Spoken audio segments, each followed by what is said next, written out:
Good morning. So I am sitting here in my Jesus bubble this morning, and I've started reading today in Isaiah. You're probably going to hear a lot about Isaiah in the videos. Sorry, my eyes are bothering me. But in the videos, in the Jesus bubble videos soon, because I'm going to be reading through the book, and Isaiah is one of my absolute favorite books of the Bible. There's just so much good stuff in it. But as I'm reading Isaiah chapter 1 this morning, I'm reminded of just how much God is like a parent. If you're a parent, you're going to know what I'm talking about. And if you're not a parent yet, well, maybe there was a time when you did this to your parents. But, sometimes when we're parents, have you ever had your child, like you give them a very specific instruction. You're like, here, go do X, Y, Z. Maybe it's go, I don't know, I'm just going to say something. Go sweep the floor. So you tell your child to please go sweep the floor. And instead of sweeping the floor, first, they just don't sweep the floor. So they don't do what you told them to do. And instead of sweeping the floor, they're like, I'm going to clean the leaves out of the gutter from the roof. And then I'm going to plant some flowers for you. And then I'm going to do this. And then I'm going to do that. And the whole time they're doing all these other extraordinary and completely unnecessary things. And I know I'm exaggerating the example, but you get my point. And they keep hurting themselves the whole time as they're doing this. And you're like, look, you keep picking up bruises. You keep hurting yourself. I didn't ask you to slice the tomatoes. I asked you to sweep the floor. I didn't ask you to clean the leaves out of the gutter and climb up a ladder and do something that might be too dangerous for you. I didn't ask you to get stuff out of the street. I asked you to just sweep the floor. Would you please just do what I asked you to do, because that would be great. That's kind of how I envision God in the beginning of Isaiah. If you read the chapter that starts Isaiah, the first chapter in Isaiah, he says, why do you continue to invite punishment? Do you rebel? Why must you rebel forever? Your head is injured. Your heart is sick. You're battered from head to foot. You're covered with bruises. You don't have any soothing ointments. You're lying in ruins. Your towns are burned. And if I hadn't spared you, you would have been wiped out. So he's talking kind of like a frustrated parent to his people, his children. And he's saying, look, I've given you really specific instructions because I know what's best for you. I'm the one who created all the rules of the whole universe. I know what is the ideal thing that you need to do in order to have the best life, in order to be happiest, in order to have your needs met, in order to find joy. And that's what I want for you. And you won't listen. Instead, you're doing all this other stuff that you think is more important. It's like a kid with ADHD running around doing all kinds of everything else instead of just exactly what they asked you to do. And so then in verse 11, God says, what makes you think I want all your sacrifices? I'm sick of your burnt offerings of rams and fattened cattle. I get no pleasure from you sacrificing bulls and lambs and goats. And he's referring here to the sacrificial system that was part of the worship structure in ancient Israel in the Old Testament. And then verse 13 says, stop bringing me your meaningless gifts. All your celebrations and your special days are all sinful and false. I don't want any of your pious meetings. What I want is for you to wash yourself and be clean.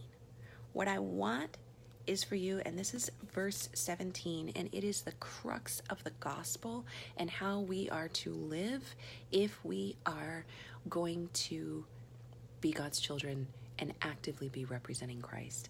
And this is learn to do good, seek justice, help the oppressed, defend the cause of orphans, fight for the rights of widows. 5 things. Do good, seek justice, help the oppressed, defend the cause of orphans, take care of the children who don't have parents, and fight for the rights of widows. Care for the most vulnerable people in your midst. And then he says, come on, let's settle this. And I'm reading from the New Living Translation. Though your sins are like scarlet, I will make them as white as snow. I'll help you fix it, he says. I will help you wash clean. Though they are red like crimson, I will make them as white as wool. If you will only obey me, excuse me, it's early. If you will only obey me, you will have plenty to eat. But if you turn away and refuse to listen, you will be devoured by the sword of your enemies. Basically, it's like a parent saying, look, come here. Let me wash the mud off. Let me help you with what you need to do. Let me take care of you. If you want to run out in the street, you're going to get hurt. That's what will happen. I can see that. I know that that will happen. It will be the consequence. And in all of this, it's often, especially as we read in the Old Testament, it's often easy to misinterpret God as this angry punisher, but I just can't see him that way. When I look at this, I see a loving parent who's like, please don't keep doing stuff that hurts yourself. Please don't keep making choices that are self-destructive. Please follow what I've asked you to do, because I can see the bigger picture than you can. I don't want you to just be spending all your time doing, like, in our context, doing pious things that are a big show about how great you are, while you're oppressing people and you're refusing to take care of the vulnerable in your midst, and you're not using what I've given you for good. He wants it to start from the heart, and that means he wants us to care for the people around us. Now, what does that look like for you? Well, it might be different for everyone. It might be something that God is calling you to do, to take a stand in your local community. It might be shifting from a focus of like just living your life to make money, instead to focus to live your life to help others. It might be changing the way you interact with your children at home. It might be adjusting how you talk to your spouse or your friends. It might be shifting your focus at work to be there as a missionary to share the love of Jesus with the people that you're with day in and day out, 5 days a week. Whatever that is for you, what God is wanting is for us to stop making big displays that try to convince him of how much we love him, and instead just love him, because he can see the heart anyway.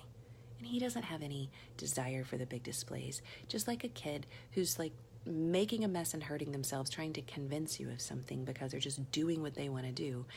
God really just wants us to do what he's asked us to do, and to put our hearts and souls into that. And what is that? It's really simple. Do good. Seek justice. Help the oppressed. Defend the orphans. Fight for the widows. And when we do that, we are accurately and lovingly representing his character to the world. And that's really what he wants most of us. Most from us, I guess I should say. Anyway, that's my thought for my Jesus bubble this morning. And I would love to hear how it might apply to you. Drop me a comment. Have a great week.